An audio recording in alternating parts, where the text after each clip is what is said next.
They didn't believe me when I told them that there was an open wireless network in range, aptly named free Wi-Fi. It was rather slow, but that's not the problem. You see, we were camping out in the middle of nowhere. We parked the truck about a mile down the trail, and from there, it was a 15-minute drive to the only ramp onto the highway. We were far removed from civilization, to say the least. After we were all done checking in on Facebook and replying to Snapchats, my friends and I made a game of finding the source of the signal. Marco and Sean went in one direction, Mike and I the other. 3 minutes later, we were all back at the site. The signal dropped off after 185 paces in the direction I went, and roughly 250 in the opposite. We agreed with Sean's proposal to go in a third direction, so to approximate by triangulation the whereabouts of the source. Marco counted the steps. Mike kept an eye on the signal indicator.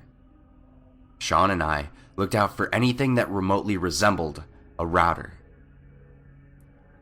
About 100 feet in, Mike told Marco to stop counting. The signal was at full strength.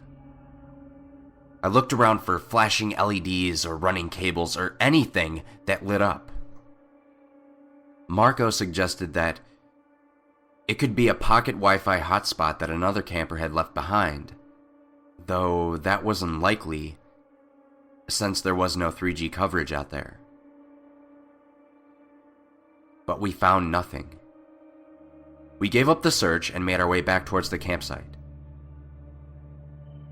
That's when the signal disappeared. The sun was setting and it was starting to fog up.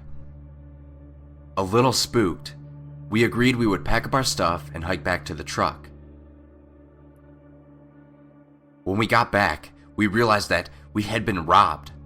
Our bags were torn open, our food supplies were missing, and our tents were toppled.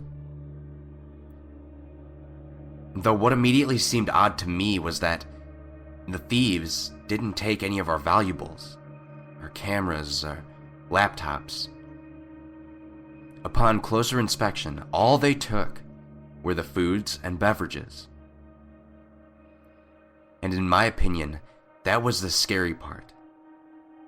Needless to say, we crammed whatever we could into our torn up bags and made a dash for the truck. It wasn't until we got into the truck that Mike told us to check our phones. The Wi-Fi signal was at full strength again. A chill ran down my spine when I saw the name of the connection. Run.